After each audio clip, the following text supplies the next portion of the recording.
الله الله الله الله يا مولانا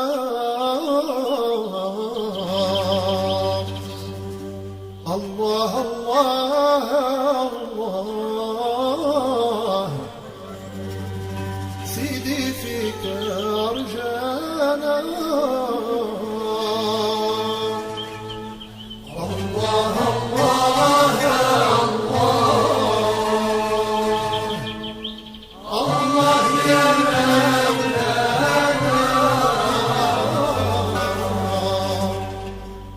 الله الله يا الله سيدي فيك أرجانا يا معشر النشاء وفي آثار إخوان لا تهدينوا المشتاق الهائم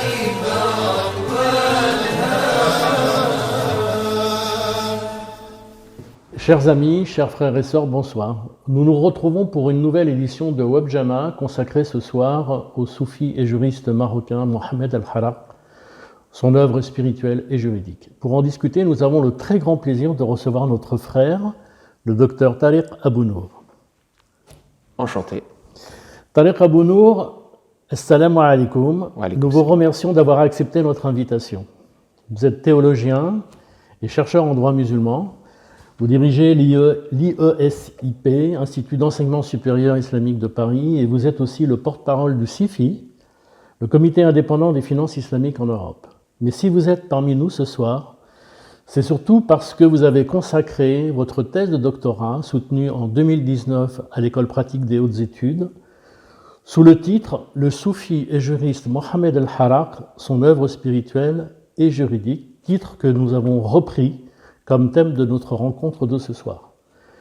Précisons tout d'abord, pour nos amis internautes qui ne le sauraient pas, que Mohamed El-Harraq est lié à ce grand mouvement de renouveau spirituel qui, au XIXe siècle, a pris naissance au nord du Maroc, puis s'est étendu à travers tout le Maghreb et le reste du monde musulman. C'est le grand maître Moulay al-Arabi ad-Darqawi, considéré comme le rénovateur de la tradition spirituelle de l'islam dans son siècle, qui en est à l'origine, et dans son sillage, des personnalités remarquables telles que Mohamed El-Harraq ont perpétué ses enseignements auprès d'un nombre toujours plus croissant de postulants à la voie soufie. C'est ce mouvement de renouveau qui fut baptisé Tariqa Darqawiyya Chadiliya, en référence tout d'abord au cheikh Darqawi lui-même, mais aussi à la voie tracée par l'imam Aboul Hassan Chadili, qui fut lui aussi en son temps, le XIIe siècle de l'ère courante, le grand rénovateur d'une école spirituelle remontant au prophète Mohammed, que la grâce divine et la prière soient sur lui. Mais revenons, si vous permettez, à Sidi Mohamed El-Harraq. Vous vous êtes livré, Tariq, à une analyse minutieuse tant de ses écrits de nature juridique que ceux à vocation plus spirituelle, ses commentaires des écrits des grands maîtres soufis du passé, ainsi que ses odes mystiques. Mais vous avez aussi analysé les écrits de la plupart de ses biographes. Avant que nous n'abordions plus en détail ce que nous a légué El-Harraq, pourriez-vous nous présenter le cadre politique et socio-religieux du Maroc du XIXe siècle, et en particulier celui des villes de Fès et de Tétouan, qui jouèrent un rôle considérable dans l'évolution tant intellectuelle que spirituelle du jeune Mohamed El-Harraq. D'abord, merci pour cette aimable invitation, cette initiative aussi de remettre en avant et de faire connaître notre patrimoine riche, et notamment les grands saints, les grands savants, parce que Mohamed El-Harraq, il avait cette, entre guillemets, lumière à la fois de la science exotérique, sharia, et ésotérique, science gustative, qu'on appelle la spiritualité musulmane ou le soufisme. Alors, pour déjà nous remettre dans le contexte, on est au XIXe siècle, Mohamed El-Harraq est né à Chefchaouen en 1772, fils unique donc d'une famille noble, chérifienne, donc remontons aux frères de Moulay Abdeslam Ben Machiche, le pôle occidental, appelé le pôle occidental, et le pôle oriental, Moulay Abdel al-Jilani à Bagdad, et le pôle occidental, Moulay Abdeslam Ben Machiche, qui a laissé un disciple unique, Aboul Hassan Chadili, comme vous le savez, qui va être l'initiateur de la Chadiliya et qui va donner naissance aux ramifications dont la Darqawiya et celle de Mohamed al-Harraq plus tard. Le contexte était évidemment une période charnière. Vous savez, Fès et Tétouan, deux villes à la fois culturelles, spirituelles. Fès, la capitale spirituelle, culturelle, scientifique, avec l'éminente université mosquée Al-Qarawiyyin, qui est, entre guillemets, la plus ancienne université du monde encore en activité, voilà, c'est une femme, Fatima al-Fihriya, qui en était à l'origine. Qarawiyyin, donc, un grand flambeau lumineux qui a vu naître les grands savants de l'islam, mais pas que, il y a aussi des dignitaires non musulmans, comme le pape de Rome de son époque, ou comme Maïmonide, etc. Donc, le fameux Averroès, Ibn Khaldoun dans la sociologie. Donc, il est évident que Fès, à travers Qarawiyyin, mais pas que, il y a aussi une vie spirituelle intense et jusqu'aujourd'hui à Fès. Tétouan aussi parce que carrefour des cultures, parce que vous savez, après ce qu'on appelle la chute de Grenade, 1492, il y a eu un afflux massif des juifs et des musulmans andalous vers le nord du Maroc, et pas que le nord du Maroc, le nord du Maghreb, mais la ville de Tétouan était justement la ville qui a vu justement venir une grande majorité d'Andalouses et d'Andalous. Et la naissance de Chefchaouen, la ville de naissance de Mohamed Harraq, est une ville complètement, parfaitement andalouse. Donc, on est justement dans l'héritage ibérique, très important. Donc il y a ce mélange, cette rencontre, ce fameux carrefour des cultures, culture andalouse, culture orientale, culture maghrébine, berbère, arabe, mauresque, donc une richesse culturelle déjà et linguistique. Mais pas que. Il faut savoir aussi qu'au XIXe siècle, il va y avoir les ambitions des grandes puissances coloniales, notamment pour le cas de notre étude, l'Espagne. Voilà l'invasion de Tétouan en 1860 après, ce qu'on appelle Harb Tétouan, et la France. Le XIXe siècle est aussi le témoin de grands changements puisque c'est la déconfiture des Ottomans, surnommé depuis l'homme malade de l'Europe. Donc les grandes puissances se sont, entre guillemets, partagées ce qui pouvait rester de l'héritage ottoman et les pays qu'ils ont vus fragiliser petit à petit, comme le Maroc qui était jusque-là indépendant du pouvoir ottoman. Un fait marquant aussi de ce XIXe siècle, l'apparition d'un mouvement littéraliste en Orient, dû à un certain Mohammed ibn Abdul-Wahhab, 1750. Donc on est en 1750, qui va, grâce à l'Empire britannique, qui avait des ambitions au Moyen-Orient et pas qu'en Égypte, va avoir un essor, on va dire un destin incroyable, puisque ses lettres vers les différents monarques et le retour, la réponse des grandes autorités religieuses de cette époque qu'on va tracer, avait aussi son impact sur la vie religieuse et intellectuelle du Maghreb de l'époque. Donc, par exemple, le sultan de l'époque avait mobilisé les ulama al-Qarawiyyin, notamment Abdelmajid Ben Kiran, pour répondre à la lettre de Mohammed ibn Abdul-Wahhab qui prétendait que les musulmans vivaient dans une espèce de shirk, de culte de saints, etc., qu'il appelait un certain tawhid. Et les savants de l'époque, évidemment, lui ont répondu, Coran et Sunna à l'appui, donc texte scripturaire à l'appui, que c'est lui qui était dans l'égarement et pas la Ummah, la communauté des musulmans. Mais évidemment, ce mouvement avait pris beaucoup d'ampleur grâce à l'aide au financement et à l'armement britannique, puisque l'Empire britannique l'avait pris comme bouclier contre les Ottomans déclinants. Et vous allez me dire, mais c'est quoi l'impact sur le Maghreb? Bien sûr, il y avait ce qu'on appelle Fawj al-Haji, c'est-à-dire les départs en voyage du Hajj, le voyage de la vie, vers le pèlerinage à la Mecque. Et c'est à travers ce voyage à la Mecque que les Marocains ont découvert ce mouvement. Certains notables de Fès et de Tétouan ont été impactés par ce mouvement, au point que le sultan lui-même avait demandé justement des écrits de nos savants de l'époque pour contrer ce mouvement naissant qui apparaissait à l'époque comme un mouvement réformateur, comme un mouvement autoritaire, comme un mouvement très violent, puisqu'on le sait aussi, il y a eu beaucoup de violence suscitée par ce mouvement. Donc, un ensemble d'ingrédients, si vous voulez, à la fois à l'échelle religieuse, à l'échelle intellectuelle, à l'échelle socio-économique aussi, puisqu'il y a eu les famines, les grandes disettes, à l'échelle aussi politique, parce qu'il y a eu une fragilité politique à l'époque, et une entre guillemets, déclinaison du soufisme traditionnel. Si ce n'est la présence de Sidi Ahmed Tijani au XVIIIe et Moulay Rabi Darqawi au XIXe, qui ont redonné au soufisme, après la tariqa nasiriyya, ils ont redonné au soufisme ses lettres de noblesse avec leur charisme, leur science et leur spiritualité. Et donc, Mohammed al-Harraq, avant même qu'il soit investi et initié dans le soufisme, il était parmi l'élite scientifique, d'abord de Tétouan, puis ensuite de Fès, puisqu'il a fait ses études, il a terminé ses études à Al-Qarawiyyin, donc la fameuse université Al-Qarawiyyin. Il était destiné à une fonction de magistrat, de mufti,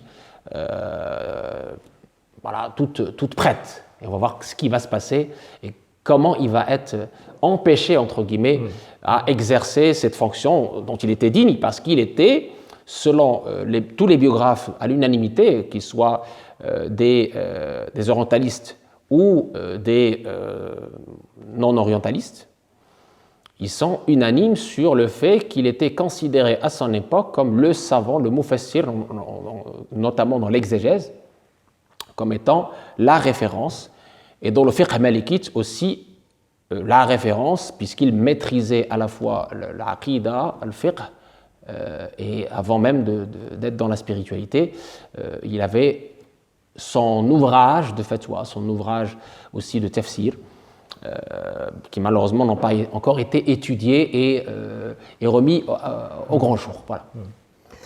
Donc, comme vous dites, Mohammed al-Harraq a consacré de nombreuses études, et du fait de sa formation initiale, aux commentaires juridiques de la tradition musulmane, et tout particulièrement de ceux de l'école malikite, toujours encore très présent à la fois au Maghreb, mais aussi en Afrique subsaharienne.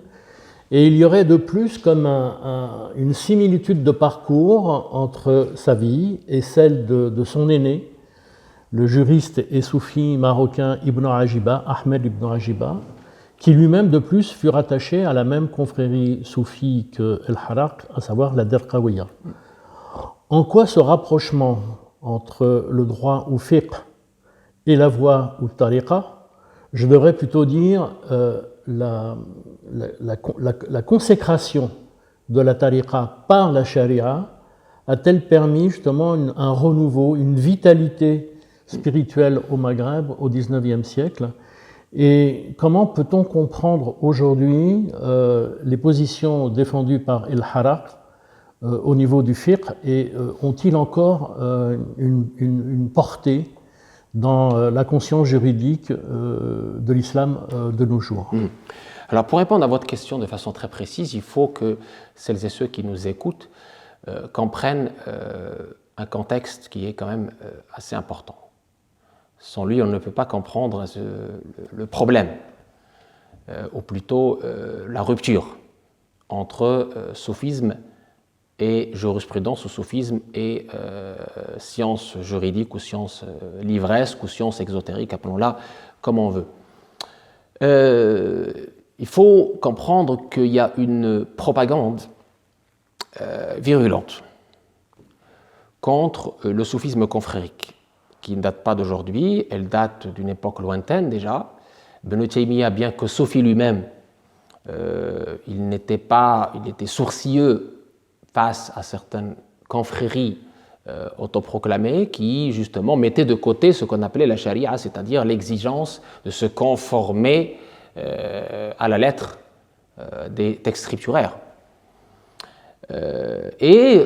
Cette entre guillemets vigilance, je l'appellerais comme ça, cette vigilance du faqih par rapport aux projections spatio-temporelles de la spiritualité a donné suite à des réponses et à des épîtres pour justement écrire sur le soufisme et protéger, entre guillemets, le soufisme authentique des dérives et surtout des imposteurs qui n'ont absolument rien à voir avec le soufisme mais qui ont utilisé le soufisme devenu populaire à des moments de l'histoire du monde musulman pour leur fin terrestre. Al-Ghazali, Hujjat al-Islam, surnommé la preuve de l'islam, l'imam Al-Ghazali, dans son Ihya, il a rétabli, réconcilié le soufisme avec le fiqh grâce à son ouvrage Le Renouveau, Ihya. Il a fait cela de façon très profonde, au point que, à l'époque de Al-Ghazali et quelques siècles plus tard, on ne pouvait plus critiquer le soufisme. Il était considéré partie prenante des sciences religieuses qui sont enseignées à l'Azhar comme Al-Zaytouna, comme Al-Qarawiyyin. Le soufisme était, grâce à Al-Ghazali, grâce aux écrits de Al-Ghazali, parce que là, il a mis par écrit ce que les soufis avaient dans le cœur. Le soufisme, à travers la mise en avant de ce qu'on appelle Tariqat al-Junayd al-Salik, c'est-à-dire le Junayd qui est l'imam Ta'ifatayn, l'imam des deux groupes, qui a mis en avant ce qu'on appelle la charia, c'est-à-dire la conformité extérieure en même titre que la conformité intérieure. Bon. Donc, grâce à Al-Ghazali, grâce à son ouvrage, il y a eu cette réconciliation, et cette réconciliation, elle va durer donc, dans le temps. On ne considère plus, grâce à Al-Ghazali, les prodiges des saints comme étant une hérésie. On ne considère plus la spiritualité comme étant quelque chose d'étranger à l'islam. Au contraire, on considère ça partie prenante de l'islam. On l'appelle même tazkiya, conformément à la parole coranique. Qad aflaha man zakkaha, en parlant de l'âme, a eu le succès celui qui l'a purifié. Bon. Il va même plus loin pour considérer le soufisme comme le maqam, la station de l'ihsan, l'excellence, ou comme étant la science de purification du cœur, la médecine du cœur, de l'intérieur. Et on va même plus loin chez certains grands soufis, comme Liusi ou comme Muhtasib Sofiya Cheikh Ahmed Zarrouq, comme un fardu ayn, une obligation individuelle pour celui qui veut justement combattre ces deux ennemis fatals, à savoir Satan, deux ennemis invisibles, Satan, et Nafs al-Ammara, c'est-à-dire l'âme instigatrice du mal, dans sa forme la plus bestiale, qu'on appelle l'Ammara. Très bien. Il a fallu attendre justement le XVIIIe siècle pour avoir à nouveau les détracteurs les plus virulents du soufisme et leur impact sur la vie cultuelle et spirituelle des Zawiyas, qui sont les fiefs de la pratique soufie. Et donc, les grands juristes à l'époque, jusque-là, étaient aussi des soufis. Et on ne pouvait pas considérer un juriste, respecter un juriste, s'il n'était pas protégé par l'éducation spirituelle, donc s'il n'était pas dans la compagnie d'un maître spirituel authentique, vivant. C'était un postulat. On disait même « celui qui n'a pas de maître, Satan sera son maître ». C'était un postulat, quelque chose d'admis. Malheureusement, ce postulat va disparaître petit à petit, y compris dans les grandes universités, sous la pression de certains pouvoirs. Par exemple, Al-Qarawiyyin, on étudiait à l'époque les commentaires des sagesses de Ibn Ata Allah al-Iskandari. Ça a été retiré dans la fameuse réforme d'Al-Qarawiyyin, à l'époque au XIXe siècle. Et il y a eu une vraie rupture avec l'islam authentique classique, qui a ce trio, Aql al-Ash'ari, Fiqh Malik, Tariqat Junayd Salik, comme l'a dit Ibn Ashir dans son Nadm, c'est-à-dire le dogme ash'ari, l'école malikite, si on parle du Maghreb, et la voie soufie junaydite. Ce trio va petit à petit disparaître. Ça ne va plus être une doctrine d'État. Ça va effectivement petit à petit s'estampiller et s'éclipser dans les Zaouïas, qui a repris le flambeau. Et donc, le souci de cette rupture, c'est justement la biographie de Mohamed Harraq qui nous donne le meilleur exemple. Puisque le Harraq lui-même, étant jurisconsulte, faqih, au vrai sens du terme, il est allé très loin, il était le plus loin possible dans ses études religieuses, au point d'être promis à la magistrature, à la grande fonction de la fatwa, au point qu'il a failli être appelé par le sultan lui-même pour occuper la plus grande fonction à l'époque religieuse, devenir une autorité religieuse. Il a été victime de la jalousie de qui? Des fuqaha. D'abord de Tétouan, puis ensuite de Fès. D'abord de Fès, pardon, et ensuite de Tétouan. Et à Tétouan, justement, quand il a été, entre guillemets, chassé de Fès à cause de la jalousie et nommé à Tétouan dans la grande mosquée de Tétouan, on lui a tendu un piège. Les fuqaha, à leur tête, chef de file, Fril Hayek, lui a tendu un piège. Par jalousie. Lui-même, il le dit, justement, c'est que un faqih qui ne s'est pas abreuvé de cette science gustative, qui n'a pas cette crainte révérentielle, il va être dans la lettre, dans la forme. La crainte d'Allah, le scrupule, la conscience ne va pas être éveillée. Et donc, on a fait témoigner contre lui plusieurs personnes, on a payé une prostituée pour qu'elle puisse faire semblant de lui poser des questions dans son mihrab, isolé, et ensuite, en sortant avec lui, ils l'ont accusé à tort d'adultère dans la mosquée. Évidemment, tout le monde savait que c'était faux. Mais le qaïd de l'époque, celui qui gouvernait, n'a pas voulu créer une fitna et il a été injustement licencié de toutes ses fonctions. Il s'est retrouvé du jour au lendemain chuté d'une station socialement la plus haute, puisqu'à l'époque, il était référent religieux, chouchouté, respecté, consulté par les autorités, par les personnes de l'ANDA, par tout le monde. La chute était vertigineuse. Il est tombé malade. Il a failli mourir. C'est là où il a écrit sa fameuse Humziya. Et il a fait un dua. Il s'est dit, c'est peut-être un mal pour un bien. C'est peut-être Dieu, Allah, veut me donner un message. Il faut que je décrypte cette épreuve. Et il a dit à Dieu, il est tombé gravement malade, il a dit à Dieu, il a fait une promesse, un vœu, si tu me redonnes la santé, eh bien, je vais justement me donner à toi et aller dans ta voie sans craindre personne. Pourquoi il a fait ce dua? Parce qu'auparavant, vous m'avez parlé de son aîné Ibn Ajib al-Hassani, qui a été initié par Cheikh al-Bouzidi, qui est lui-même disciple de Moulay Rabbi al-Darqawi. Ibn Ajib al-Hassani, son aîné, il a vu en Mohammed al-Harraq quelqu'un de sincère, un grand savant de son époque, et Ibn Ajib, à vrai dire, il avait, entre guillemets, un espoir que Mohammed al-Harraq rentre aussi dans la voie et soit un défenseur de la voie d'Al-Qawiya, par sa plume, par son aura.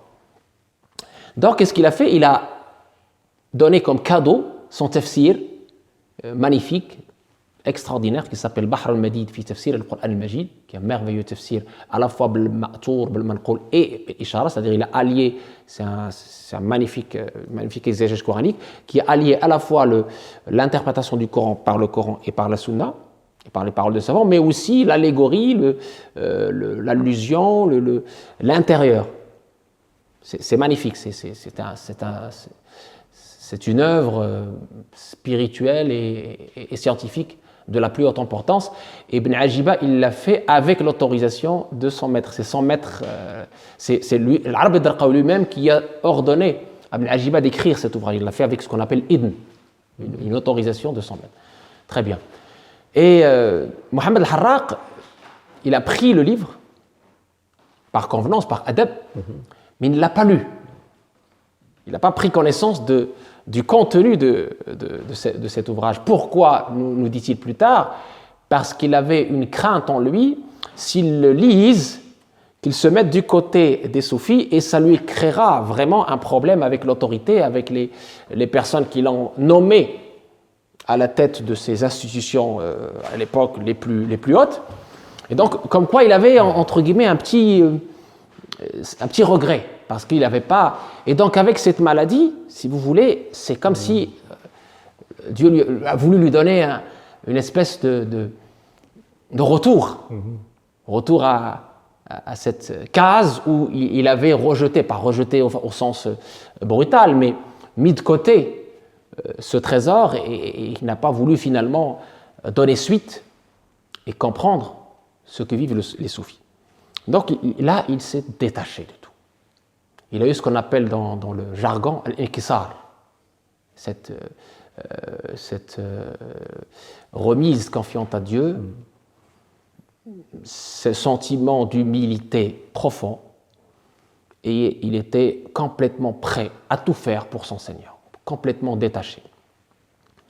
Et les biographes racontent justement quelque chose d'assez extraordinaire, bien sûr de l'ordre de l'extraordinaire, du gustatif, que l'Arabi al-Darqawi était avec son disciple Mohammed al-Bouzidi et lui a dit toi tu as trouvé entre guillemets la perle rare, Ibn Ajiba, et moi c'est aujourd'hui que je vais appeler ma perle rare. Il y avait un verre d'eau, il a dit voilà, j'ai pêché ma perle rare aujourd'hui. Et donc il envoie son cheval. Et le cheval s'arrête par miracle devant la porte de Mohammed al-Harraq. Mohammed al-Harraq était reclus chez lui depuis cette catastrophe qui a sali son image, qui a sali sa réputation, qui lui a valu un licenciement complet et parfait. Il n'avait plus rien. Il n'avait plus rien. Quelques disciples de l'Arabi al-Darqawi, quand même, par pitié pour Mohammed al-Harraq, lui avaient suggéré de venir dans leur zawiya qui était hors contrôle de l'État pour donner quelques cours de fiqh. Si ça pouvait lui faire plaisir, si ça pouvait, entre guillemets, le réjouir. Mais Mohammed al-Harraq a préféré s'enfermer chez lui et être en retraite spirituelle pour Dieu. Jusqu'à ce jour-là, où ce cheval vient devant la porte de Mohammed al-Harraq. Mohammed al-Harraq comprend qu'il se passe quelque chose aujourd'hui. Il prend ce cheval, il monte sur ce cheval, et là, ce cheval se dirige vers Bni Zarwal, le fief de la Zawiya Darqawiya. On est en 1823. Et donc, al-Harraq rentre chez l'Arabi al-Darqawi. Et dès qu'il rentre chez l'Arabi al-Darqawi, il y avait une femme qui avait fait un jus sucré, et l'Arabi al-Darqawi donne à Mohammed al-Harraq le jus sucré. Harraq, il boit. Et il lui a dit tu as hérité d'un secret que nul n'a eu auparavant. Les disciples de l'Arabi al-Darqawi n'avaient pas compris. Il dit nous sommes avec toi depuis des dizaines d'années. Tu ne nous as pas fait ce privilège, tu ne nous as pas confié ces secrets que dont tu viens de faire allusion pour le Fiqh al-Harraq. Il l'appelait le Fiqh al-Harraq à l'époque. Il était connu par le surnom le Fiqh al-Harraq. Et donc, al-Harraq, après cette rencontre, il était bouleversé. On va dire la présence spirituelle, la lumière de l'Arabi al-Darqawi, l'aura de l'Arabi al-Darqawi, l'humilité de ce grand maître, ça l'a bouleversé. Il raconte en lui, quand il est revenu chez lui avec après cette nadra, cette rencontre, ce regard de l'Arabi al-Darqawi, il a dit toute ma tristesse était dissipée. Je n'avais plus ce ham, cette épreuve en moi qui a été suscité auparavant. Au contraire, j'ai loué Dieu parce qu'il m'a fait connaître cette épreuve pour pouvoir sortir de moi-même, pour pouvoir me détacher, pour pouvoir me libérer des joues de mon orgueil, l'orgueil du savant, l'ego du savant. Le voile, il appelait plus tard, ça il va l'appeler plus tard dans ses épîtres, il a une 50aine d'épîtres que j'ai traduits, il va l'appeler les voiles lumineux, hujub nouraniya, qui sont plus durs à dissiper que les voiles ténébreux, parce que quelqu'un qui est dans le péché, il sait que c'est un péché. Il se repent à Dieu, et Dieu lui pardonne, et l'élève et le purifie. Mais un grand savant qui est voilé par, entre guillemets, sa position, il se prend pour je ne sais qui, cet orgueil justement qui vient de Satan, parce que c'est Satan qui était le premier à s'enfler d'orgueil, à dire « je suis meilleur que lui, je suis meilleur que lui ». Et donc là, Al-Harraq comprend ce qui se passe en lui-même. L'arbitre Darqawi, il lui a dit « Udkur wa dakkir », il lui a donné une autorisation parfaite, complète, absolue, de faire le dhikr par la ilaha illallah et d'enseigner le dhikr, d'initier à la voie soufie, d'initier les chercheurs de vérité, ceux qui cherchent ardemment et avec inkisar, toujours avec humilité. Évidemment, Mohammed al-Harraq, il avait pris le soin, avant de prendre la monture, avant de prendre le cheval, de se laver. Il s'est dit, peut-être c'est un grand rendez-vous, je me purifie extérieurement pour que Dieu me purifie intérieurement. Et sans le savoir, il avait refait un peu le même schéma que Abou Hassan Shadili dans son initiation auprès de Moulay Absalam ben Mashish, le pôle occidental. Et pourquoi je vous ai cité tout cela? C'est pour vous dire que la genèse de la doctrine de l'Harraq, elle vient de là, de cette épreuve. Premièrement, parce que, comme vous venez de l'entendre, il a goûté à l'amertume de la perversion des fuqaha de son époque. Comment on peut être faqih, savant, connaissant le Coran par cœur, la sunna, les moutoun, et avoir une telle perversion, oser faire du témoignage sur le faux, oser accuser quelqu'un d'innocent d'adultère, oser causer du tort à une personne innocente. Il n'a pas compris le Harraq. Est-ce que le savoir divin peut conduire à ça? À quoi sert la science alors? À quoi sert d'être un faqih? Le bien fondé du fiqh. Il s'est posé des questions dans sa retraite spirituelle sur le bien fondé du fiqh. En 1823, lors de son initiation, il a 40 ans. C'est aussi un symbole. C'est un symbole parce que 40 ans, c'est l'âge aussi de la révélation coranique. Enfin, le prophète Samaïl a eu la révélation à 40 ans, et c'est aussi l'âge de la maturité spirituelle. Nous dit le Coran. Donc plein de symboles.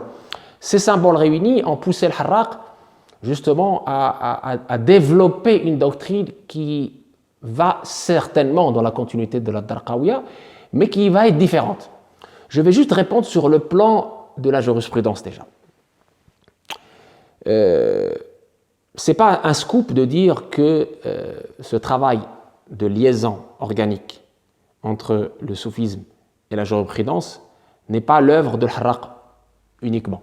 Avant lui, comme j'ai dit, il y avait Liusi, il y avait Hassan Liusi, bien sûr, il y avait dans ses Rasaïl, ses épîtres, il y avait Ahmad Zarruq, il y avait l'Izz ibn Abdussalam, Sultan al-Ulama, il y avait le Ghazali, comme j'ai dit, etc., etc. Ce sont tous des grands savants juristes. Savants, juristes et soufis, maîtres soufis. Ils ont allié en eux le soufisme et la jurisprudence, le fiqh. Au point que Ahmad Zarruq, on lui attribue la sagesse suivante: Man tafaqqaha wa lam yatasawwaf faqad tafassaq.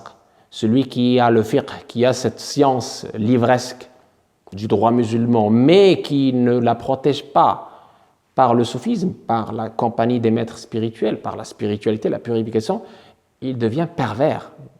Wa man tasawwafa wa lam yatafaqqah faqad tazandaq. Et celui qui a le soufisme, mais qui ne va pas protéger cette spiritualité par la science livresque, la science exotérique, l'ilm, la science religieuse, le fiqh, il peut devenir hérétique, il peut dévier vers l'hérésie. Et celui qui allie les deux, qui concilie les deux, est le parfait réalisé. وَمَنْ جَمَعَ بَيْنَهُمَا فَقَدْ تَحَقَّقَ. Ibn Ashir nous dit, c'est pour ça l'épître dans le Matn Ibn Ashir, on retrouve les trois. On retrouve le fiqh, l'aqida et la spiritualité alliées. Ça correspond aussi dans le Coran à cette notion de kitab, livre, hikmah, sagesse, tazkiya.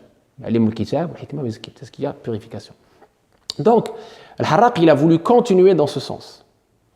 Pour lui, la bonne pratique du fiqh, un vrai faqih, c'est celui d'abord qui a cette initiation spirituelle, qui va chercher à se purifier. C'est pour ça que dans sa voie, désormais, il ne peut plus accepter des personnes dans une initiation spirituelle sans qu'ils passent par la case apprentissage du nécessaire des sciences de religion. Il avait des assemblées de ilm, de sciences, où il enseignait à ses disciples d'abord la science religieuse avant de les initier dans la spiritualité. Et il conseillait aux fuqaha de s'ouvrir vers la spiritualité, pour ne pas rester sclérosés dans une lettre qui va les faire perdre.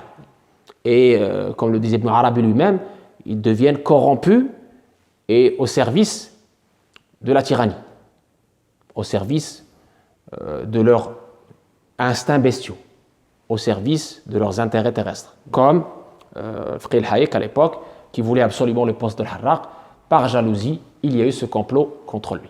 Donc ça, c'est un premier élément très important dans cette liaison organique entre le fiqh et le soufisme, sur laquelle j'ai beaucoup travaillé et je continue, parce que pour moi, c'est vraiment une nécessité d'allier le fiqh et le soufisme. Le soufisme seul ou le fiqh seul, ça ne va pas. C'est-à-dire, le soufisme, c'est la médecine du cœur, le fiqh, c'est la médecine du corps, comme le disait Ahmed Zarruq. Et comme le disait aussi dans ses furuq aussi le fameux Maqasidi al-Qarafi. Très bien. Donc, Al-Harraq, il était armé justement d'une science religieuse inégalée, puisqu'il avait le Coran par cœur, la Sunna, il avait les moutoun de son époque, le Matitiya, le Mustakhraja, le Wadiha, le Mudouana, tout ça par cœur. On le voit dans son grand ouvrage de fatwa, compilé par son élève Al-Mahdi al-Qadi. On en reparlera peut-être tout à l'heure. Et je vous ai dit que sur le plan purement scientifique, un premier rapport, c'est que Al-Harraq, il veut que le soufisme soit protégé par le fiqh et que le fiqh soit protégé par le soufisme. C'est une évidence. Et sa relation avec son aîné Ibn Ajiba, justement, quand il va se rappeler de cette rencontre, c'était la seule d'ailleurs, il va se remémorer toutes les souffrances qu'a connues son aîné Ibn Ajiba avec les détracteurs du soufisme. Et les complots que Ibn Ajiba lui-même a eu, parce que Ibn Ajiba lui-même, on a saccagé ses zaouïas. Et il a été privé de sa liberté, parce que il était un soufi authentique, un soufi qui n'aimait pas l'injustice. Al-Harraq, au-delà évidemment de cette science livresque, là il va être initié. Deuxième élément important dans cette initiation, et là c'est pas le faqih, c'est le soufi, il va y avoir cette beauté, Jamal, qui va marquer toute sa vie spirituelle et toute l'initiation de ses disciples. Parce qu'il dit que j'ai reçu cette voie par la grâce, et donc c'est par la grâce que je guide. Le fadl. Akhadtu hadha at-tariq bil fadl. Fa bil fadli ahdi.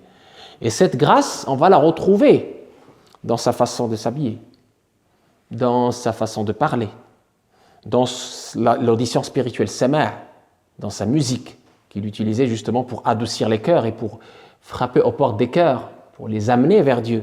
Et la transformation du répertoire arabo-andalou profane vers un patrimoine spirituel, et on lui doit des naouba, on lui doit tout un répertoire de chants spirituels soufis magnifiques qui est chanté jusqu'aujourd'hui dans les grands événements au nord du Maroc, et pas que au nord du Maroc, même ailleurs.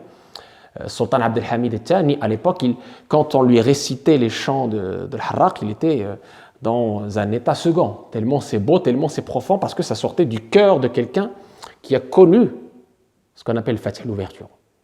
Et cette ouverture qu'a connue le Harraq dans le jargon du soufisme, Fath, c'était pas le fruit d'une khalwa, d'une retraite spirituelle ou d'exercice spirituel dur avec, comme son aîné Ibn Ajiba l'a connu, la faim, la soif, la veille, les prières nocturnes, le jeûne tous les jours,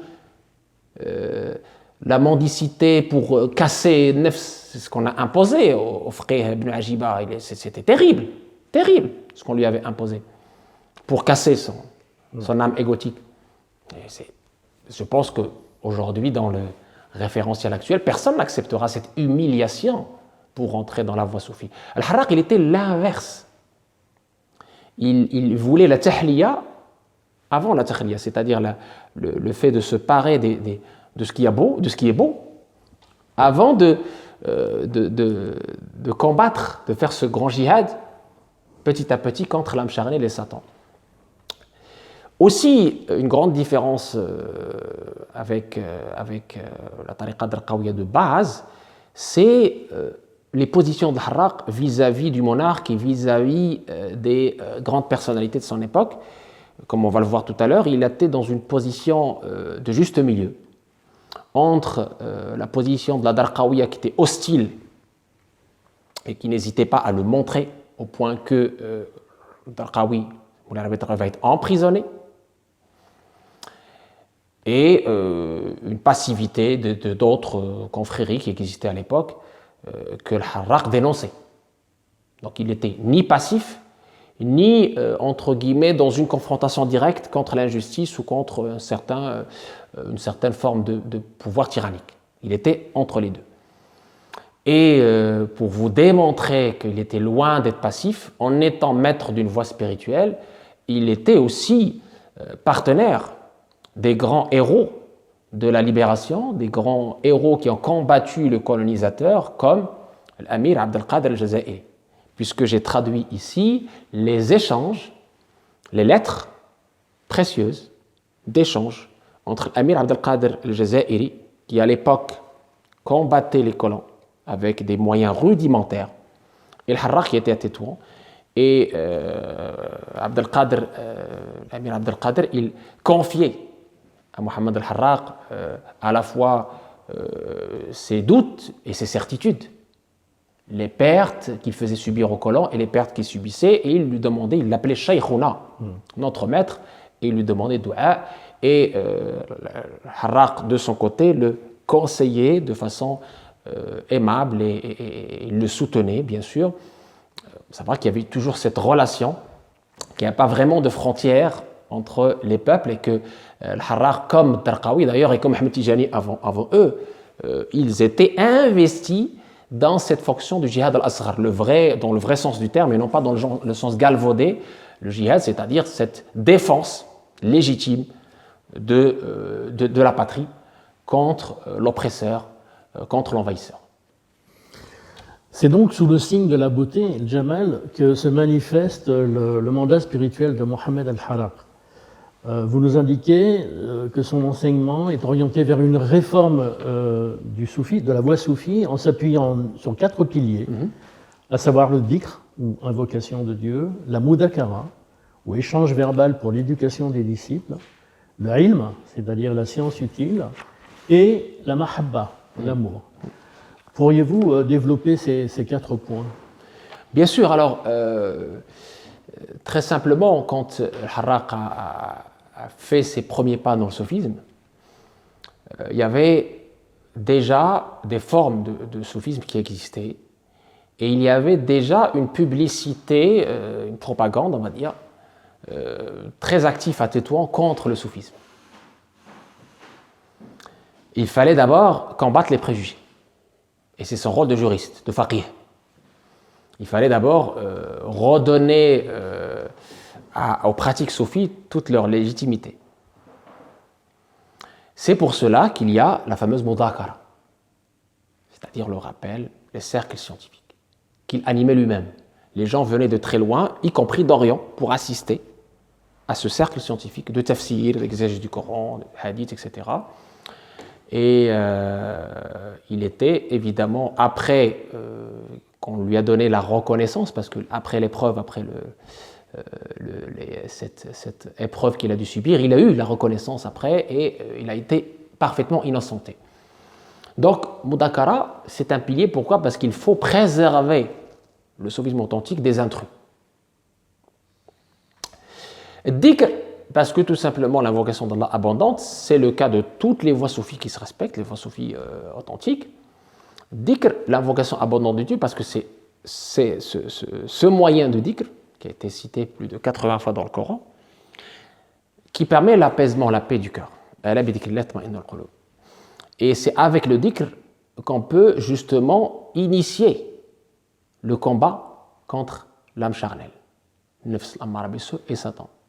C'est à travers le dhikr qu'on évolue spirituellement d'état en état, min hal ila hal, et de maqam, de station vers station. Les 9 stations de la certitude, jusqu'à la station sublime, ultime, qui est l'amour, le mahabba, qui est tajul amal, le diadème des œuvres et la monture des esprits. Mi'raj al-arwah. Et le dhikr, justement, chez tous les voies soufis, il est manchour al-wilaya. C'est la garantie de la sainteté. Et c'est le meilleur des actes. Wala dhikrullahi akbar. C'est ce qui permet aux disciples qui débutent de se débarrasser des mauvaises habitudes petit à petit. C'est ce que je vous disais, tahliya. Comment opérer un changement chez quelqu'un? C'est pas avec le blabla, c'est pas avec la parole. La parole est loin d'être suffisante pour convaincre quelqu'un de changer ses mauvaises habitudes vers les bonnes habitudes. Mais le dhikr, c'est subtil.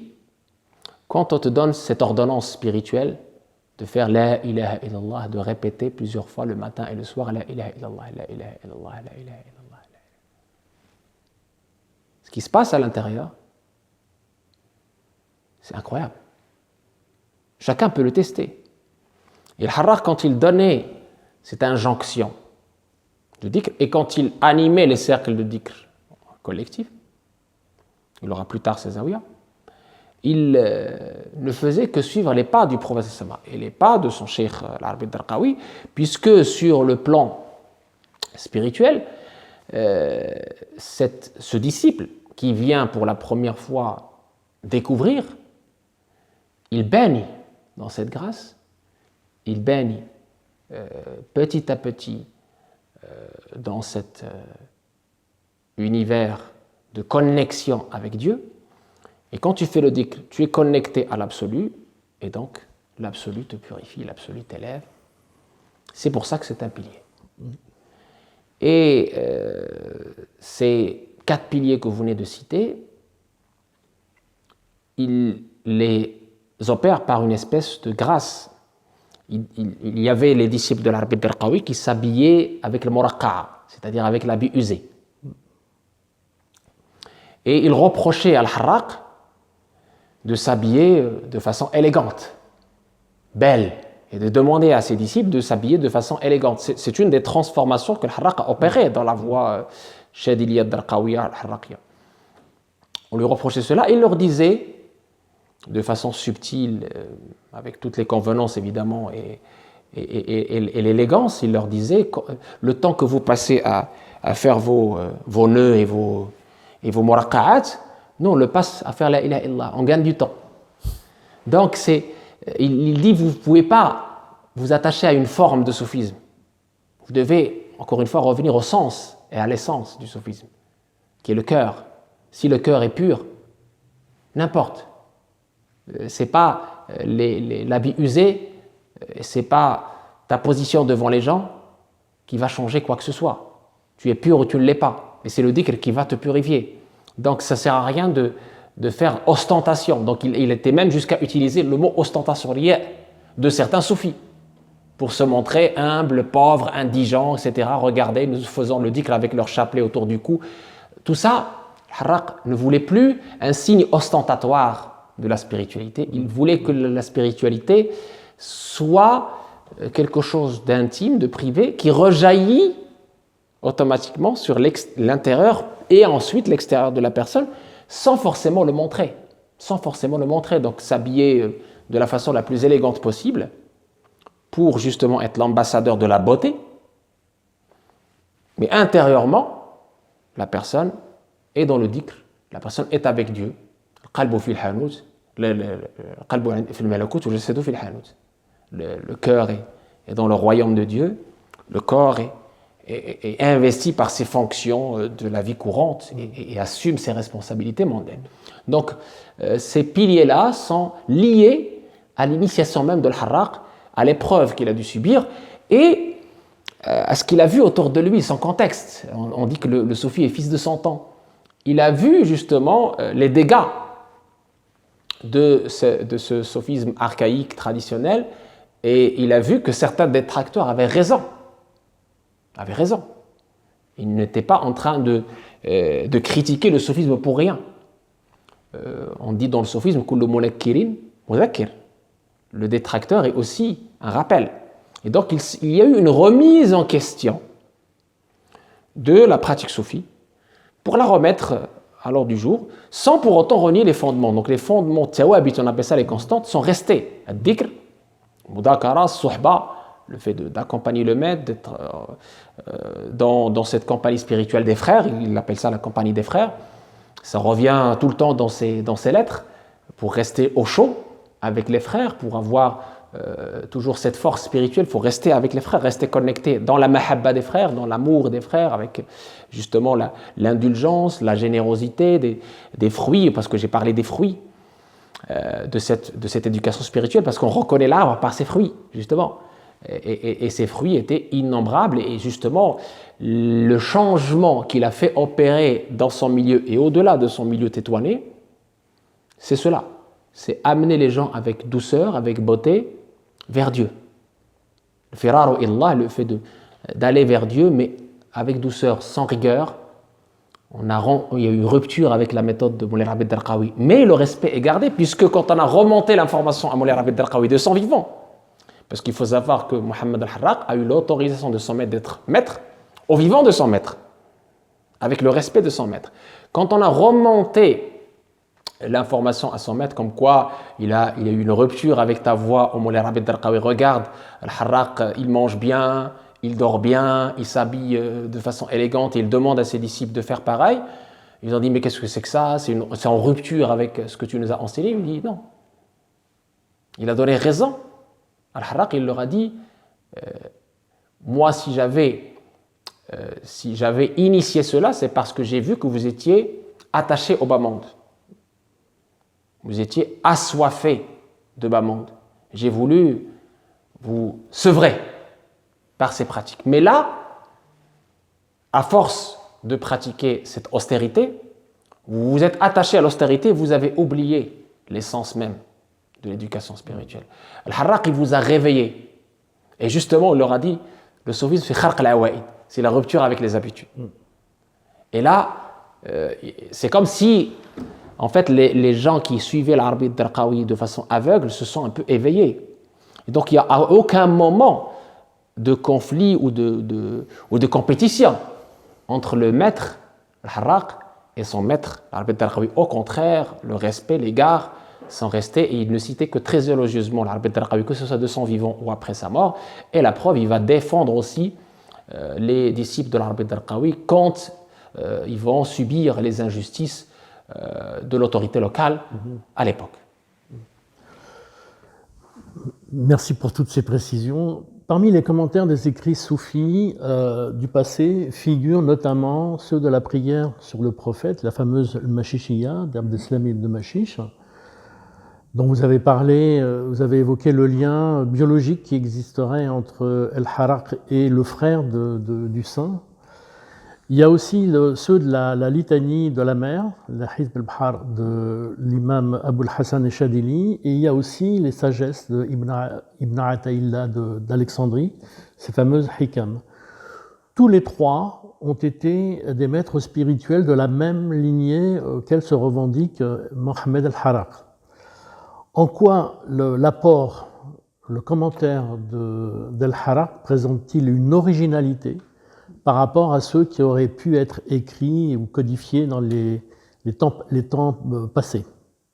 Est-ce qu'il y a une originalité spécifique aux travaux d'Al-Harraq à ce sujet? Bien sûr. Alors, évidemment, chaque auteur il a ses originalités et chaque œuvre elle est l'empreinte de son contexte. Mohamed al-Harraq, il nous a laissé un héritage riche, qui n'est pas complètement aujourd'hui dépoussiéré. Il y a encore beaucoup de travail. Parmi les écrits qu'il nous a laissés, les 50 lettres de l'Harraq, qui ont été traduites ici, les épîtres, on appelle ça les épîtres. On connaît les épîtres de l'Abd al-Qawi, mais on ne connaît pas du tout les lettres, les épîtres de l'Harraq, qui sont pourtant très riches, parce qu'on y trouve le texte scripturaire Coran Sunna, vu le background de l'auteur qui est faqih. On y trouve des fatwas, on y trouve des réponses à des questions, on y trouve la notion du cœur avec ses strates, on y trouve des références à des grands soufis, c'est très riche. Il nous a laissé également les commentaires du Coran, on connaît le commentaire d'Ibn Ajiba, mais on ne connaît pas du tout les commentaires de l'Harraq. Il nous a laissé aussi les commentaires du grand saint Ibn Atal al-Iskandari. Et il nous a laissé, comme vous dites, les commentaires de Salat al-Mashishia, qui est dû à Moulay Abdeslam al-Mashish, le pôle occidental. Ce commentaire, je l'ai traduit, il est dans l'ouvrage, traduit en français. Et l'originalité, en fait, de ce travail, de ce commentaire, c'est en fait la spécialité de l'Harraq. Le fait qu'il soit hybride, qu'il soit à la fois faqih, de formation jurisconsulte, très profonde, très marquée, traditionnaliste, et aussi soufi. Donc on retrouve dans cette litanie, dans le commentaire de la Salat al-Mashishia, on retrouve à la fois des références au Coran, à la Sunna, aux compagnons, quand il nous parle par exemple de Ashab al-Kahf, c'est-à-dire les gens de la caverne, et comme quoi ils se sont réfugiés pour Dieu, et Dieu leur a donné cette ouverture, et il s'est occupé d'eux. Et il parle aussi de Gharu Hira, il parle aussi de l'épreuve de la Hijra, plus tard, entre Abu Bakr et quand Sidna Abu Bakr a accompagné le prophète dans ces circonstances très difficiles. Et il donne à la fois un sens exotérique et ésotérique. Il utilise, il s'abreuve, il puise dans le patrimoine connu, le Coran et la Sunna, et aussi dans l'allégorie, le majaz, l'allusion, les figures de style. Et c'est son élève Dila'i qui va justement dévoiler ce trésor, comme je vous le disais. Vous pouvez faire une lecture méditative pour déguster la beauté de ce commentaire. Et je vous disais donc, la principale spécificité, c'est que ce n'est pas juste un commentaire ésotérique. C'est un commentaire exotérique et ésotérique. C'est très profond, c'est très mystique. C'est vraiment une ingénierie spirituelle, si je peux appeler ça comme ça, parce que il y a une beauté, une intelligence, une profondeur et presque une spontanéité. C'est fluide, c'est beau. Et quand vous le lisez, franchement, quand je l'ai lu la première fois déjà, on respire. Je pense que dans les commentaires, je n'ai pas trouvé d'égal. C'est quelque chose qui vous fait voyager à travers un autre temps où nos savants n'étaient pas simplement des savants de la lettre. Ils dépassaient la lettre. Chaque mot, il lui donnait pas seulement son sens, linguistiquement parlant, mais plusieurs sens, puisque la langue arabe est une très belle langue et elle se permet, on peut se permettre d'aller dans les profondeurs de sa beauté. C'est un océan sans rivage. Mais finalement, la grande originalité de Mohamed al-Harraq, ou bien disons la nouveauté qu'il aurait opérée dans les modalités de la pratique du dhikr, est-ce que ça ne serait pas justement l'introduction du sama, audition spirituelle, avec laquelle El-Harrak a combiné intelligemment à la fois poésie mystique et musique, en s'appuyant sur les poèmes mystiques de sa composition, dans la pure tradition arabe de la poésie profane ou de l'amour courtois, qu'avaient déjà utilisé certains soufis du passé, je pense notamment aux Andalous, Abou Madian et Shustari, ainsi que l'égyptien Ibn al-Farid. Et il va introduire cette poésie dans les modalités pratiques des séances de dhikr. Il y associe la musique de tradition andalouse, dont les villes de Tétouan et de Fès, justement, vous l'avez indiqué, ont hérité suite à la Reconquista espagnole, où juifs et musulmans ont migré vers l'Afrique du Nord, et notamment vers le nord du Maroc, et ont transmis un petit peu cette culture musicale. Et c'est cet ensemble harmonieux, composé de musique et de poésie, qui va constituer le renouveau d'une spiritualité et s'inscrire durablement dans ce qu'on appellerait le patrimoine culturel du Maghreb, du Maroc en particulier, et en unissant de son empreinte toutes les couches de la société, et en contribuant à l'édification d'un patrimoine qui a même dépassé les frontières du Maghreb, parce qu'aujourd'hui il est présent dans l'intégralité du monde musulman. Comment peut-on comprendre cette fascination des peuples musulmans à cet héritage, ce patrimoine culturel qui est associé à la fois musique et poésie? Est-ce que c'est quelque chose qui est lié spécifiquement à l'âme musulmane, ou est-ce que c'est quelque chose qui, par essence, est déjà de nature universelle? Alors, je vais commencer par la fin. Effectivement, le sama à l'audition spirituelle, il a cette vocation universelle. C'est un langage des cœurs. Il frappe à la porte des cœurs sans permission. Quelle que soit votre langue, vous êtes attiré par la beauté. On parlait tout à l'heure de la beauté, c'est la marque distinctive de ce renouveau, hein, si on peut l'appeler renouveau à la fois au niveau du fiqh, comme je vous disais, par cette méthode basée, que j'ai décrit dans la thèse, basée sur une approche maqasid, objectif, et une approche spirituelle du fiqh, reliée à la fois au maqasid, aux objectifs, aux intérêts communs, mais aussi à l'essence du fiqh, qui est pour le cœur, pour servir, pas pour se prendre la tête ou se mettre en difficulté. Non. À travers les fatwas qu'il a fait, on voit ça. Mais, comme vous pouvez l'imaginer, entre guillemets, être faqih et essayer, par le fiqh, d'avancer et d'attirer les gens vers Dieu, c'est peine perdue. Parce que vous êtes tout simplement dans la loi, dans la lettre. Dans la rigueur. Dans la rigueur. Et le prophète sallallahu lui-même, quand il a commencé la da'wa, l'appel à Dieu, il n'a pas commencé par la loi. Les années mécoises étaient d'abord des années de aqidah.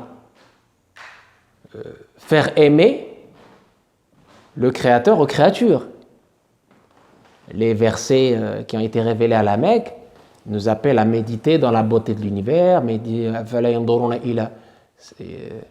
إلى الإبل كيف خلقت السماء كيف رفعت الأرض كيف إلى آخره الجبال كيف نصبت الأرض كيف سطحت فذكر. Donc les versets coraniques c'était révélés à la Mecque, c'était justement attirer les fidèles vers leur Seigneur par la beauté, par la méditation, par le dhikr, par le fait d'avoir ce regard mystique, profond, méditatif à la création de Dieu. C'était cela.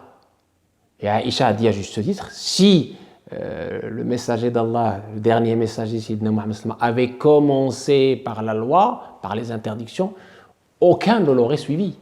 Il fallait préparer le terrain, préparer le cœur, qui est le réceptacle de la foi.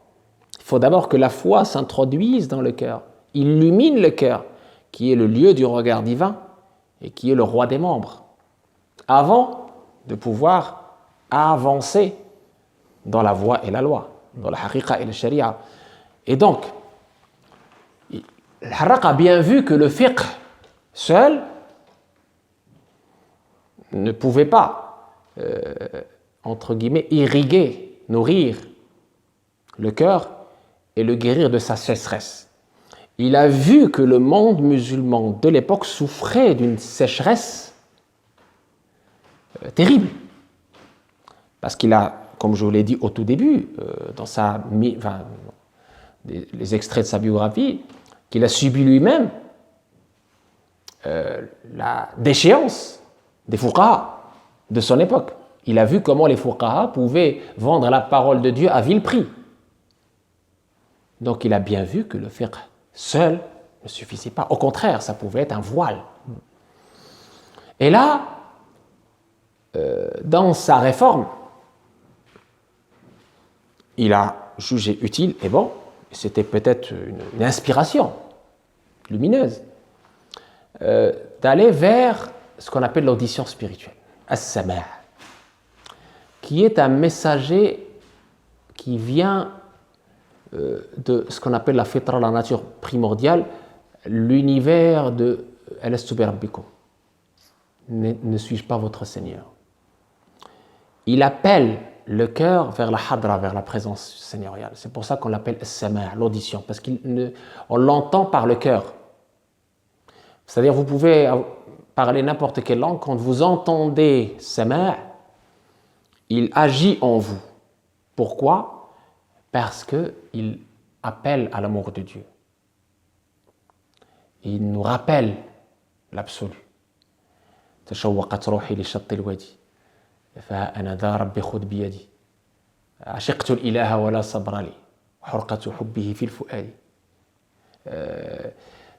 Une قصيدة de سيدي محمد الحراق: تريد يا فقير تعمر سواق عراسك انت عبيد مصير ما ليك حكام في راسك ترضى ولا تتخير حتى طيب الفاسك. Sultan في حضرتنا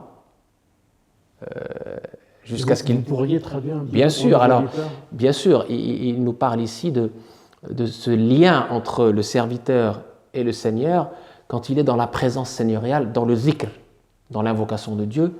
Comment le fuqayr, c'est-à-dire le petit pauvre, l'indigent, parce que Allah nous appelle dans le Coran, le fuqara, vous êtes les indigents, Allah n'a besoin de personne, vous avez besoin de lui. Ce sentiment de besoin, comment tu dois te remettre à Dieu. Il nous parle d'amour. En mettant en avant Leïla, en utilisant des prénoms féminins. Il nous parle de l'ivresse. Et là, on ne parle pas de l'ivresse matérielle, l'ivresse spirituelle, l'extase. Quand on est avec Dieu sans attache, quand on est ivre par Dieu, par cet amour de Dieu, et puis ensuite on a ce sahou, c'est-à-dire cet éveil par Dieu aussi, cet amour de Dieu, pour Dieu, par Dieu, qui vient de Dieu, de la grâce de Dieu, sans que nous-mêmes on puisse faire l'effort, parce que c'est une grâce de Dieu. On se donne à Dieu sans attente de retour, et lui, il est le plus généreux, donc le retour, il est... Et tout ça, c'est inscrit dans ce patrimoine immatériel qu'on appelle sama', l'audition spirituelle. C'est inscrit. Et quand les gens le répètent avec cette mélodie, qu'on appelle maqamat al-musiqiya, et dans le cas de l'Harraq, il s'est beaucoup inspiré de Kunnash al-Hayk, qui avait compilé 11 naubas andalouses, et lui il a pris les naubats, Ram al-Maya, Ghribat al-Hussein, etc., et l'a transformé. Il a utilisé la poésie profane pour la transformer en poésie spirituelle, pour servir la cause de Dieu, pour appeler les gens vers Dieu, pour attirer les gens vers Dieu. Avec le jamal, donc cette beauté du sama', elle attirait vers Dieu. Elle frappait les portes des cœurs. Il y a des gens même qui, en allant vers ces zaouïas, il entendait ce chant spirituel et il était ivre. Et il sentait quelque chose dans son cœur. Pourquoi? Parce que là, il n'y a pas débat ou échange de parole contre parole, intellect contre intellect, orgueil contre orgueil. Là, c'est le cœur. On fait appel à une fonction subtile qui est la lumière du cœur, l'intelligence du cœur, la sagacité. Il a beaucoup développé la notion du cœur. Je pense que vous pouvez le lire et le relire. J'ai même dressé un tableau des fonctions qu'il a données au cœur. Et le sama', justement, il est directement lié à ce cœur, à ce sentiment intérieur. Et là, il y avait à son époque des non-musulmans, notamment des juifs de Tétouan, qui rentraient dans ces zaouïas. Et en entendant ce sama', en entendant cette audition spirituelle, ils réagissaient, le corps réagissait, l'esprit réagissait. Pourquoi? Parce que ça te rappelle cette nostalgie, comme le monde où on nous disait, où le Seigneur nous posait la question, le verset de Surat Al-A'raf, ne suis-je pas votre Seigneur? Et vous avez répondu oui.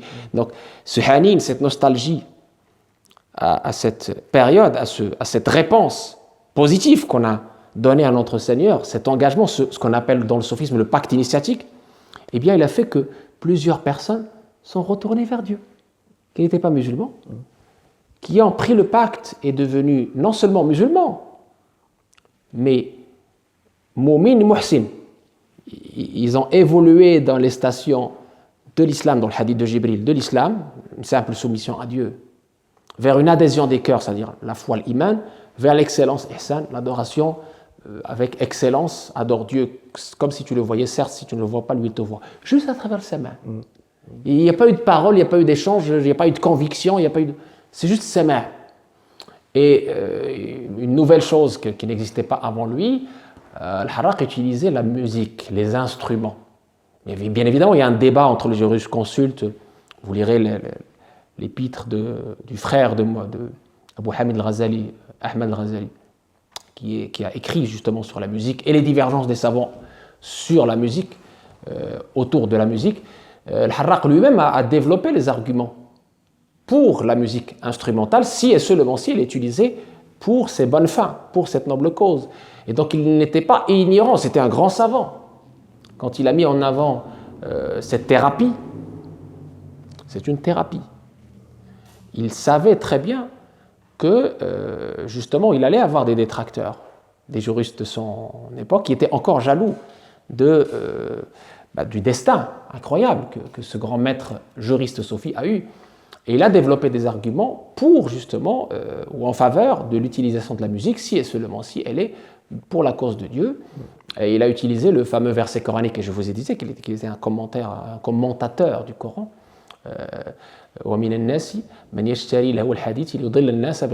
Il disait le hadith qui est cité dans ce verset coranique, la parole divertissante, c'est toute parole divertissante. Mais il faut la lier à la cause de l'interdiction, qui est yudil al-nas, égarer les gens.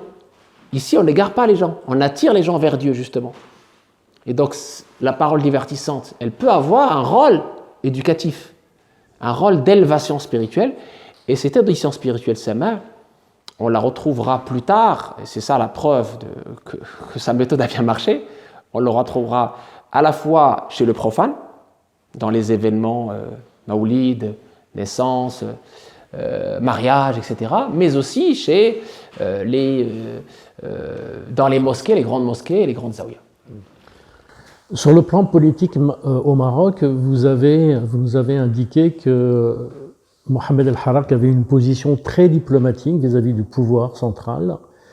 De la même façon, il était très engagé moralement et humainement pour toutes les luttes, notamment au Maghreb, contre les différents envahisseurs, que ce soit les envahisseurs espagnols ou les envahisseurs français. Et vous avez même évoqué ce rapprochement qui a eu à un moment donné avec l'émir Abdelkader. Finalement, avec Mohamed El-Harraq et les soufis du XIXe siècle, nous avons le sentiment que les menaces qui pèsent sur le monde musulman, tant en interne qu'en externe, sont de nature à mettre magistralement en lumière la dimension sociale, humaine, des spirituels de cette époque, et leur mise en première ligne pour la défense des intérêts de la communauté. Est-ce que vous partagez ce sentiment? Tout à fait, tout à fait. Alors j'ai cité quelques exemples pour démontrer, j'ai cité dans la thèse des exemples pour démontrer qu'on était face à un soufisme humaniste. Je ne sais pas si on peut faire cette empreinte, emprunter ce mot, soufisme humaniste. Parce que justement, Mu'assasat Zawiya, l'institution de Zawiya, n'était pas seulement un lieu de culte, un lieu où on fait le dhikr et on y va. Non, c'est un lieu de rencontre, c'est un lieu de générosité, où on donne à manger aux pauvres, on donne à manger à l'indigent, on donne à manger aux passagers qui passent, quelle que soit sa religion, sa culture, sa langue, sa tribu, sa nation. C'est un lieu aussi, comme je l'ai dit tout à l'heure, de transmission de science utile. C'est un lieu de spiritualité par excellence. Et donc, et aussi, c'est un fief de l'époque du djihad. Le djihad au sens noble du terme, c'est-à-dire la résistance contre l'oppresseur, contre l'envahisseur. Al-Harraq, il avait une position très diplomatique, par exemple, lorsque le Qaïd Shah de Tétouan, qui était à l'époque, qui menait avec une main de fer, qui avait une espèce de tyrannie, une espèce d'injustice, Al-Harraq n'a pas voulu, entre guillemets, la confrontation. Une fois, il était avec son disciple, invité à la table de ce Qaïd, de ce gouverneur, oppresseur, tyran, et il a dit à son disciple, toi tu ne manges pas. Et je vais te dire pourquoi après. Al-Harraq, il a mangé, il a souri, il était, on va dire, il a joué le jeu. Son disciple était voilà, très en retrait. Après, à la fin, le disciple s'exclame, il demande à son maître, il dit « Oh maître Al-Harraq, moi je n'ai pas compris votre attitude parce que vous étiez invité chez le tyran, vous avez mangé de son repas, vous m'avez demandé de ne pas manger, ce que je comprends, mais vous avez mangé, et je n'ai pas compris. » Al-Harraq lui répond sur deux plans, il lui a dit déjà sur le plan de la charia, pour moi je n'ai fait que manger ma part de Bayt al-Mal, du trésor des musulmans, parce que nous, Ahl al-Bayt, nous les descendants du prophète, on a une part de Bayt al-Mal muslimin. Ce n'est pas une sadaqa pour moi, ce n'est pas une aumône, c'est tout simplement une part, j'ai considéré comme ma part, et je vais aussi donner des aumônes et demander pardon à Dieu. Et d'autre part, si je n'avais pas fait ça, ce tyran va continuer sa tyrannie et va être encore plus injuste envers mes frères. Ce que j'ai fait, c'est pour justement réussir à avoir une position confortable auprès de lui, pour pouvoir intercéder auprès de nos frères d'Arqawi qui sont en prison. Et il a réussi à libérer un certain nombre d'opprimés, des prisons de ce gouverneur. Plus que cela, il a même réussi à convaincre ce gouverneur de cesser certaines injustices et d'ouvrir certaines zaouïas et certaines mosquées. Il a dit, si toi je t'ai demandé de ne pas manger parce que l'argent de ce monsieur n'est pas licite, c'est l'argent des autres. Donc vous voyez, il a cette conciliation, cette diplomatie, et il l'a fait aussi dans d'autres occasions. Il a envoyé des lettres au sultan, vous imaginez, au sultan. Une lettre à la fois qui dit mon cher sultan shérif, parce que le sultan était de généalogie shérifienne, donc il remonte au prophète Lassama par Sidna al-Hassan ibn Ali, et Dieu sait Al-Harraq comment il aime la famille du prophète, parce que tout le sunnisme, évidemment, il le dit dans ses épîtres, tout le sunnisme est basé sur l'amour de la famille du prophète, parce que c'est celui qui aime la famille du prophète, il aime le prophète. Donc ce fameux amour pour Ahlul Bayt n'est pas juste on va dire la chaise gardée des chiites, ça fait partie intégrante du cœur même du sunnisme. Et donc il s'adresse au sultan de son époque, à la plus haute autorité de son époque, avec d'abord égard par rapport à sa position, mais aussi en conseil, pour lui dire vous êtes le garant de nos libertés, de la justice, et je vous conseille par Dieu d'avoir pitié de vous-même pour le sort qui vous sera réservé, parce que vous n'êtes pas éternel. Et il le dit avec des mots magnifiques, et au point que le sultan, justement, va être intrigué, va accueillir favorablement cette lettre, et va avoir du respect pour ce personnage, et ça va être une facilité pour lui pour justement continuer dans l'appel à Dieu, continuer à attirer les gens vers Dieu, continuer à œuvrer comme il l'a fait dans ce renouveau, à la fois dans la jurisprudence, dans le fatwa, dans la transmission de la science religieuse, et aussi dans l'initiation spirituelle, qu'il a excellé avec cette méthode de grâce, de beauté, parce qu'il a dit « Moi, j'ai eu cette voie par la grâce et je ne guide que à travers cette grâce, et non pas par la rigueur, mais la douceur, la bienveillance, l'élégance. » Mohammed el-Harraq, homme du 19e siècle, période charnière qui aboutira à de profonds bouleversements, profondes transformations dans la société musulmane, tant du Maroc que d'ailleurs. Harraq soufi épris de beauté et d'authenticité, marque-t-il la fin des derniers chevaliers de l'islam? Que pourrait-on finalement retenir du témoignage de sa vie et de son exemple comme message d'espérance pour les hommes et les femmes de notre siècle, si bouleversés lui aussi? Alors, je suis optimiste et je ne pense pas que ce soit la fin. Il n'y a pas de, pour moi, il y a des cycles.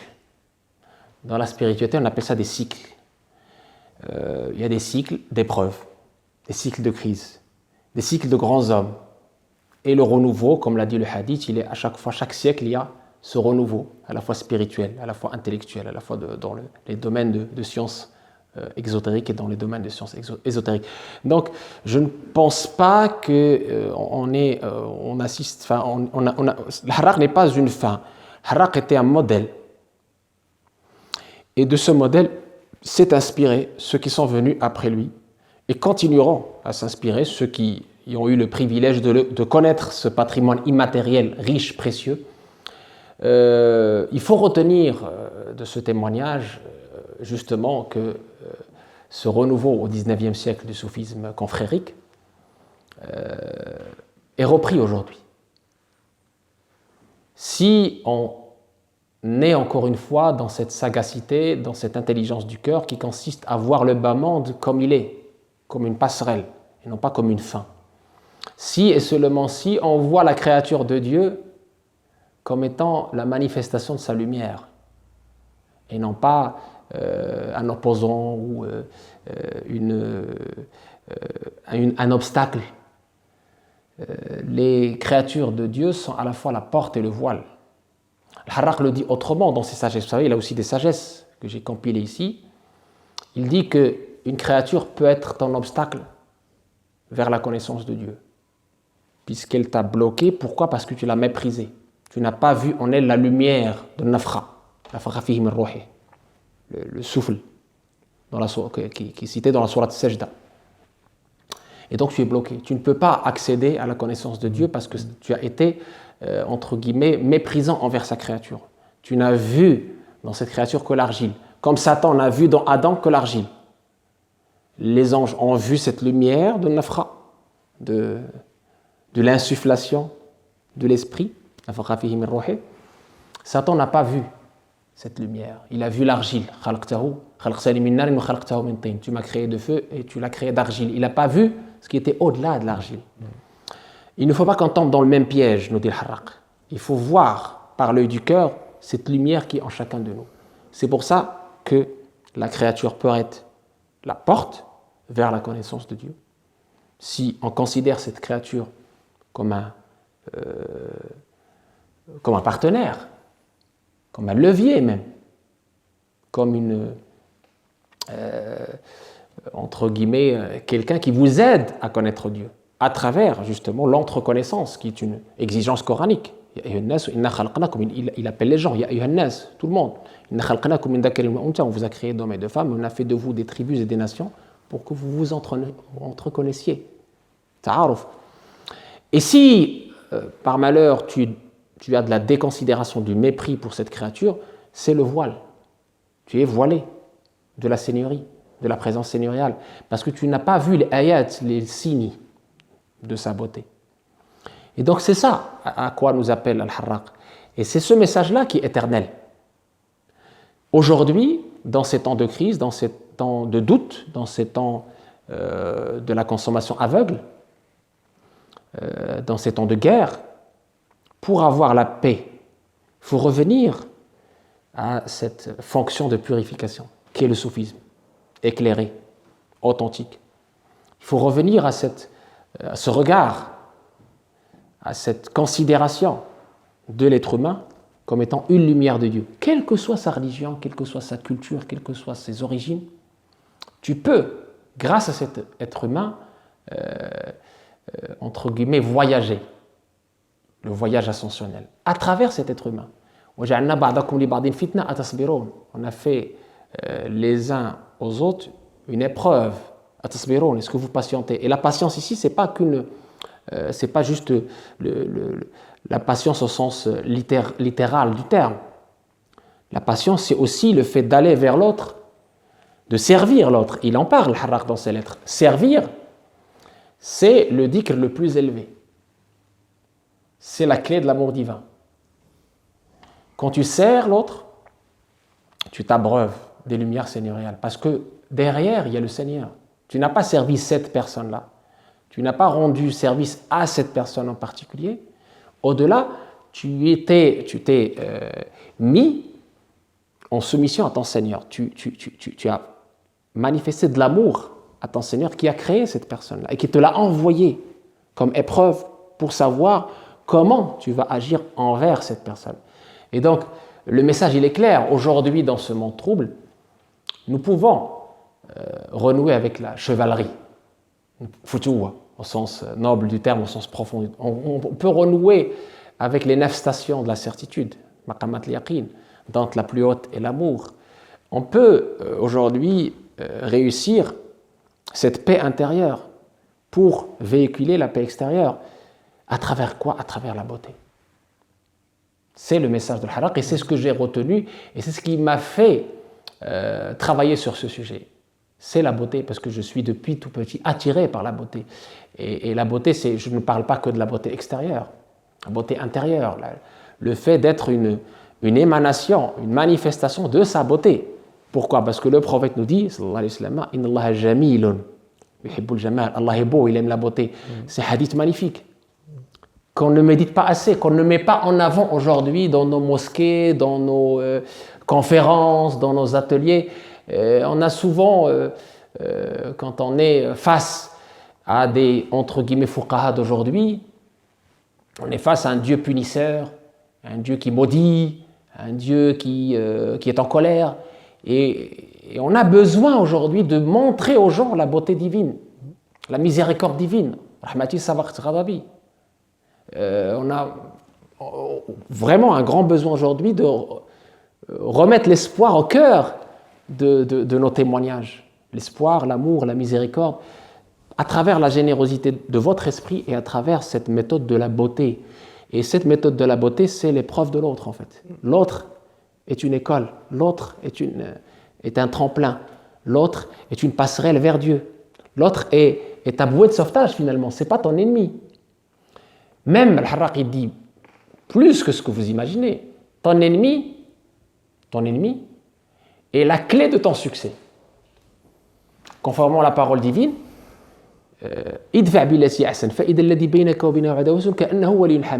réponds au mal parce qu'il y a de meilleur.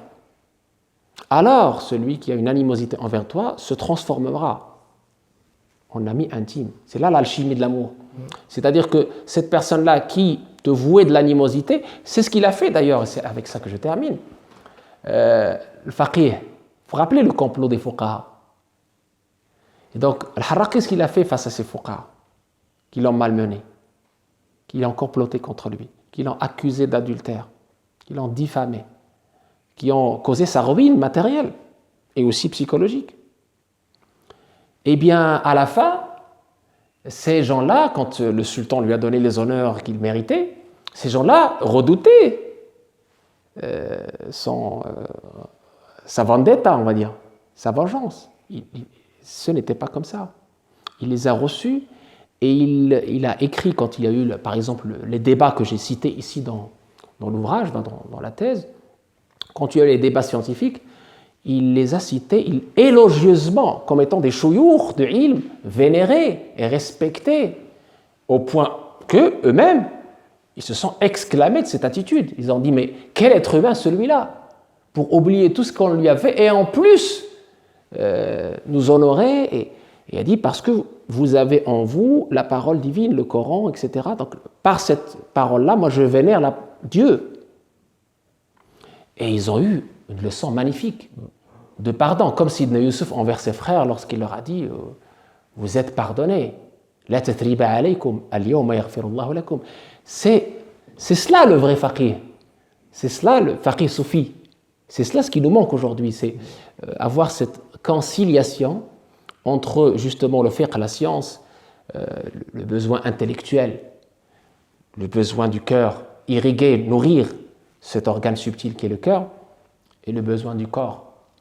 Ces trois dimensions de l'être humain ont besoin d'être irriguées, ont besoin d'être alimentées, entretenues en même temps dans un équilibre harmonieux pour arriver justement à comprendre les signes de Dieu et à s'élever de la nature argileuse qui nous bloque parfois, qui fait obstacle, qui est une entrave à notre ouverture spirituelle, à notre vision de la réalité comme elle est, et donc à la paix intérieure, vers justement la libération. Taharrur, se libérer des jougs de nos passions, se libérer de l'ego, se libérer du piège justement de s'arrêter avec l'épreuve de l'autre. Comme disait Al-Harraq lui-même, il disait, en commentaire à cette sagesse de Ibn Allah, il disait, quand tu es éprouvé par quelqu'un, sache que ce n'est pas lui, c'est celui qui l'envoie, qui veut que tu reviennes vers lui, c'est-à-dire Dieu. Merci pour cette très belle conclusion.